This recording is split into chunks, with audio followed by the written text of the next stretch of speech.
Prime minister. मुश्किलों का अंबार है, वही तो मेरे हौसलों की मीनार है। हिंदुस्तान में दो प्रधान दो निशान नहीं चलेंगे। ये पाकिस्तान के खिलाफ लगा दे तो आतंकवाद आसान हो गया। हम चुनौतियों से टकरा रहे हैं। सर्जिकल स्ट्राइक और एयर स्ट्राइक करके नए भारत के सामर्थ्य का संदेश भी दे दिया है। तुम उठो, तिरंगा लहरा दो। जननायक नरेंद्र मोदी के 20 वर्ष पुराने भाषणों पर आधारित एक बेहद लोकप्रिय कार्यक्रम। क्या कहते हैं नरेंद्र मोदी?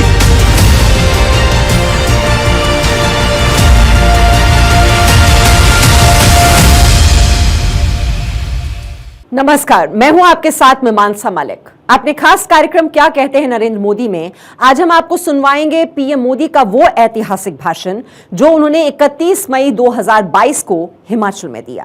यहां शिमला में एक सम्मेलन को संबोधित करते हुए मोदी ने कहा कि अब जनता डबल इंजन की सरकार को पसंद कर रही है, विकास के लिए स्थिर सरकार को चुन रही है। अब सरकार माई बाप नहीं है, वो वक्त चला गया। अब सरकार सेवक है, सेवक, जनता जनार्दन की सेवक है।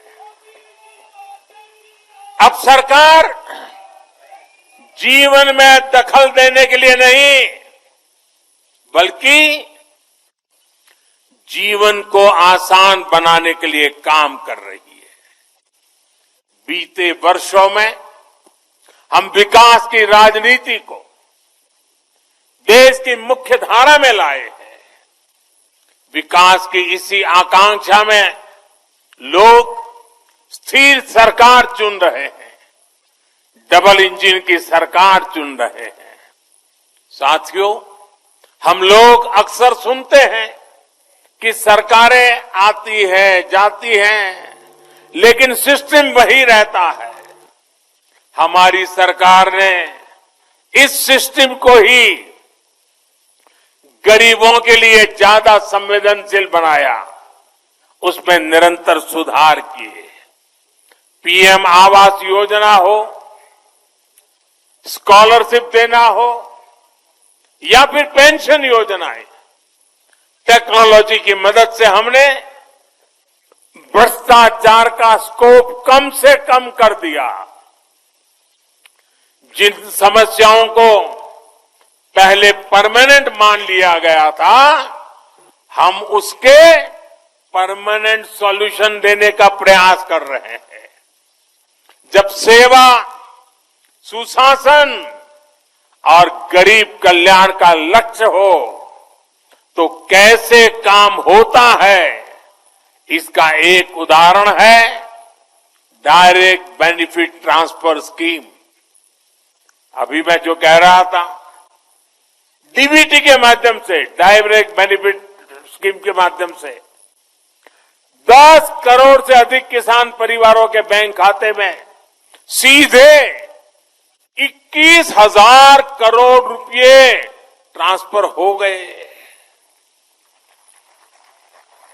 ये हमारे छोटे किसानों की सेवा के लिए है, उनके सम्मान की निधि है। बीते 8 साल में ऐसे ही डीबीटी के जरिए हमने 22 लाख करोड़ रुपए से ज्यादा सीधे देशवासियों के अकाउंट में ट्रांसफर किए हैं। और ऐसा नहीं हुआ कि 100 पैसा भेजा तो पहले 85 पैसा लापता हो जाता था। जितने पैसे भेजे वो पूरे के पूरे सही पते पर, सही लाभार्थी के बैंक खातों में भेजे गए हैं। साथियों, आज इस योजना की वजह से 2.25 लाख करोड़ रुपए की लीकेज रुकी है। पहले यही 2.25 लाख करोड़ रुपए बिचौलियों के हाथों में चले जाते थे, दलालों के हाथों में चले जाते थे। इसी डीबीटी की वजह से देश में सरकारी योजनाओं का गलत लाभ उठाने वाले 9 करोड़ से ज्यादा फर्जी नामों को हमने लिस्ट से हटाया।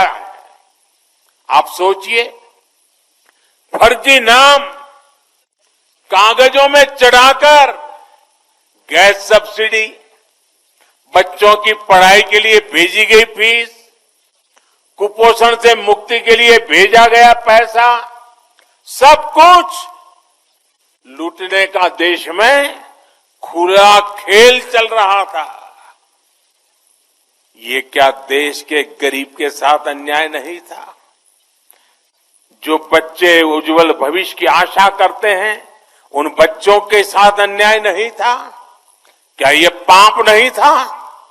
अगर कोरोना के समय यही 9 करोड़ फर्जी नाम कागजों में रहते तो क्या गरीब को सरकार के प्रयासों का लाभ मिल पाता क्या? साथियों, गरीब का जब रोजमर्रा का संघर्ष कम होता है, जब वो सशक्त होता है, तब वो अपनी गरीबी दूर करने के लिए नई ऊर्जा के साथ जुड़ जाता है।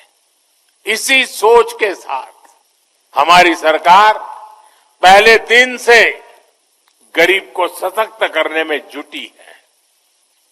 हमने उसके जीवन की एक एक चिंता को कम करने का प्रयास किया।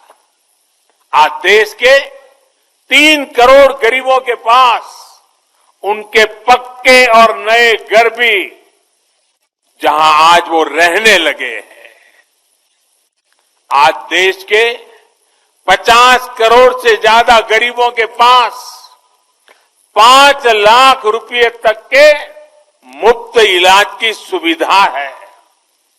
आज देश के 25 करोड़ से अधिक गरीबों के पास 2-2 लाख रुपए का एक्सीडेंट इंश्योरेंस और टर्म इंश्योरेंस है, बीमा है।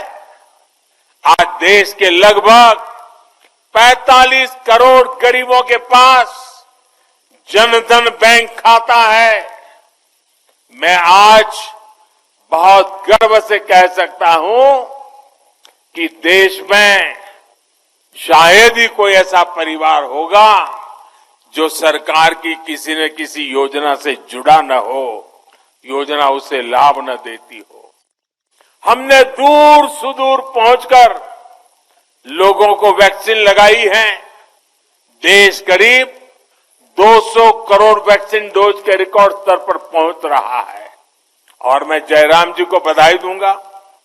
कोरोना काल में जिस प्रकार से उनकी सरकार ने काम किया है और उन्होंने ये टूरिस्ट डेस्टिनेशन होने के कारण टूरिज्म के लिए तकलीफ न हो, इसलिए उन्होंने वैक्सीनेशन को इतना तेजी से चलाया।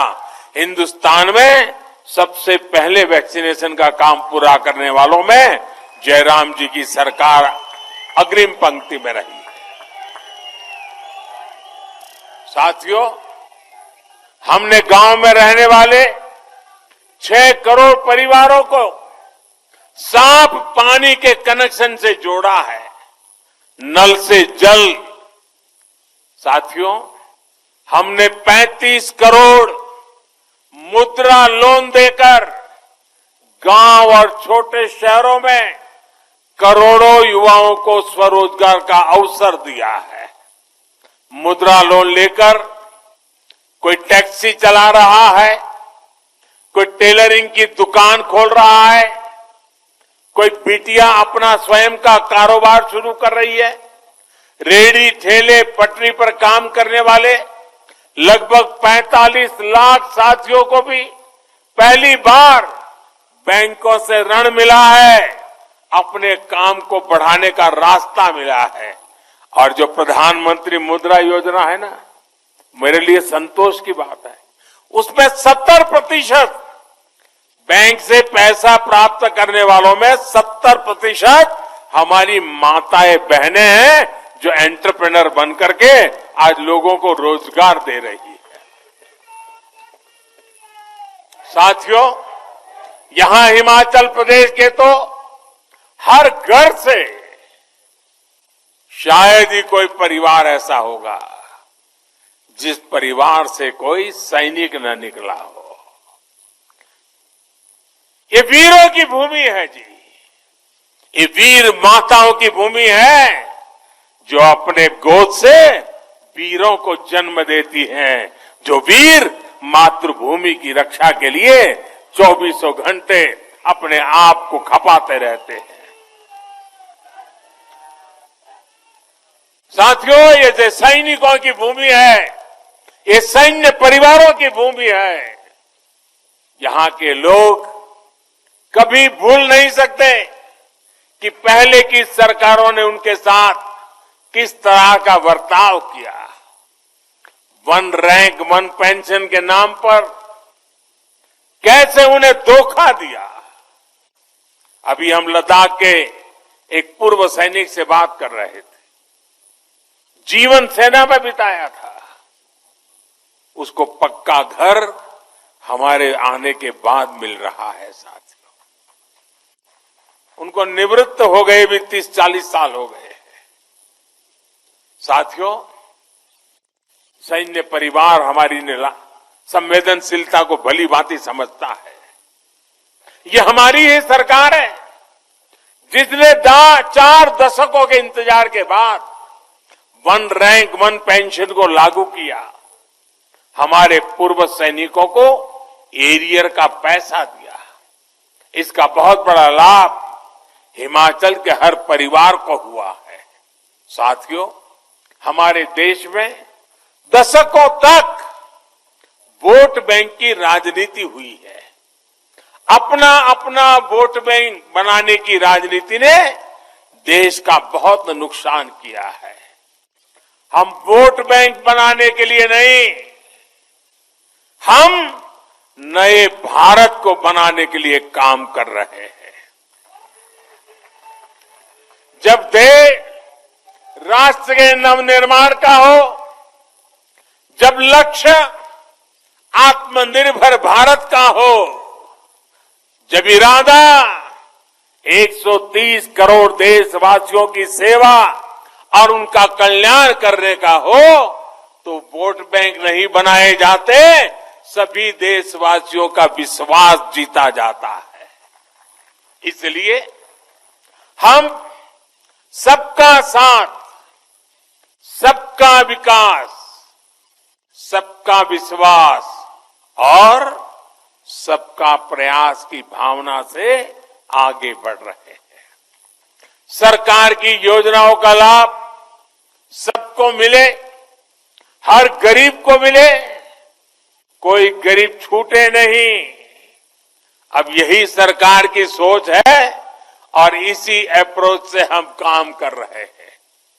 हमने 100% लाभ 100% लाभार्थी तक पहुंचाने का बीड़ा उठाया है।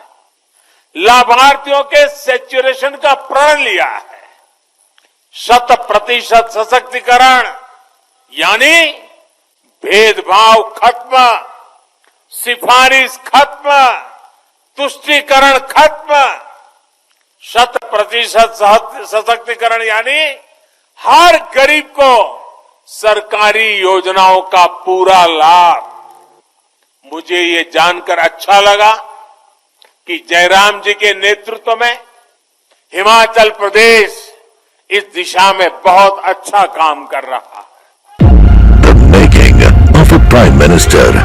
मुश्किलों का अंबार है, वही तो मेरे हौसलों की मीनार है। हिंदुस्तान में 2 प्रधान 2 निशान नहीं चलेंगे। ये पाकिस्तान के खिलाफ लगाते तो आतंकवाद आसान हो गया। हम चुनौतियों से टकरा रहे हैं। सर्जिकल स्ट्राइक और एयर स्ट्राइक करके नए भारत के सामर्थ्य का संदेश भी दे दिया है। तुम उठो, तिरंगा लहरा दो। जननायक नरेंद्र मोदी के 20 वर्ष पुराने भाषणों पर आधारित एक बेहद लोकप्रिय कार्यक्रम क्या कहते हैं नरेंद्र मोदी।